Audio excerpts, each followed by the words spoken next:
That's good university. Seatbelts, everyone! Please let this be a normal field trip. Mr. Buddha. Okay, welcome back. Sorry I didn't put up a video last week, I was out of town. But I wanted to start doing some calculus. So we're going to start with the basic derivatives. First, going over the power rule. So let's say you have some function f of x that is equal to some constant a times x to the power of n. When you take the derivative of that, which is the power rule here, you multiply the function by n, and then you subtract 1 from the exponent. So that's the power rule in a nutshell. For problem 1 here, we got y equals 10 times x to the 5th. So dy dx, which is the derivative of y with respect to x, you multiply the function by 5. So it's 5 times 10 times x to the 5 minus 1 power. So that equals 50 times x to the 4th. And that is your first derivative. For problem 2, we got y equals 2 times x to the 6th minus 8x plus 15. So the derivative of y with respect to x, we're going to have 6 times 2, x to the 6th minus 1, minus 8, x to the 1 minus 1, and then 15 is a constant, so the derivative of a constant is 0. So we have 6 times 2 is 12, and then x to the 5th minus 8, and 1 minus 1 is 0, x to the 0 is 1, so we're just left with the 8 there. So 12x to the 5th minus 8.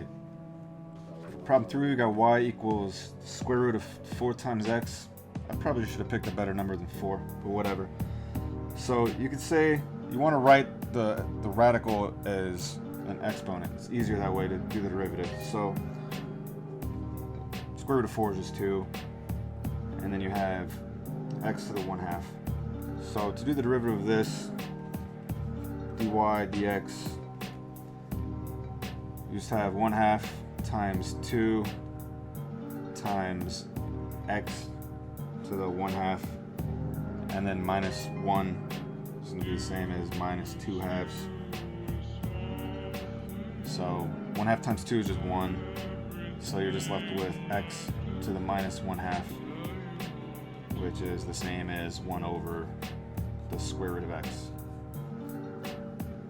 For problem 4, we got y equals 3x squared plus 2 all over 7. Now you can just split up this fraction. So you have 3x squared over 7 plus 2 over 7.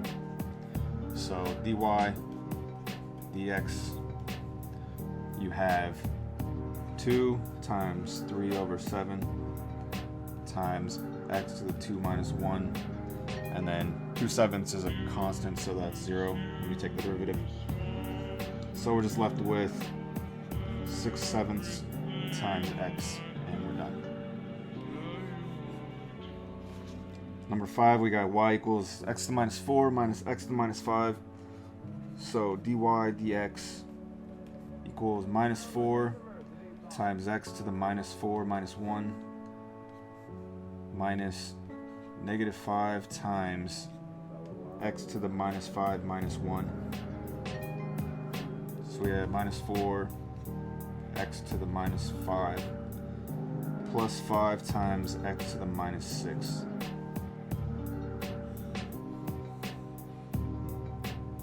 For number 6, we got y equals pi squared times the cube root of x plus 1 over x. So we're going to write the radical again in the exponent form. So we got pi squared times x to the 1/3. And then for 1 over x, we'll also write that in exponent form, which is x to the minus 1. So dy dx equals 1/3 times pi squared times x to the 1/3 minus 3/3 plus minus 1 times x to the minus 1 minus 1. So we get pi squared over 3 times x to the minus 2/3 minus x to the minus 2. So I guess we could rewrite this if we wanted as pi squared over 3, and then you got, I guess it's in the denominator now, so let's call it 1 over cube root of x squared minus 1 over x squared.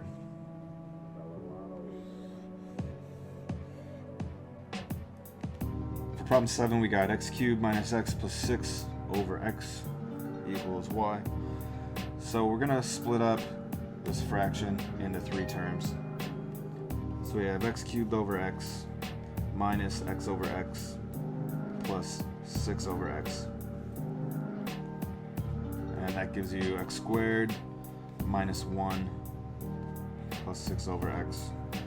So when we take the derivative of this, dy dx, we get 2 times x, the minus 1 goes to 0, and I guess we have 6 times x to the minus 1, technically. So we're going to have a minus 1, or I guess I'll just say plus minus 1 times 6 times x minus 1 minus 1. So we have 2x minus 6 times x to the minus 2. And we just call that good. Alright, for number 8, we want to find the second derivative of y equals 3x to the 4th plus 2x squared. So just take the derivative twice. So dy dx equals 4 times 3 is x to the 4 minus 1 plus 2 times 2 is x to the 2 minus 1. So we've got 12 x to the 3rd plus 4x. And then you take the derivative again.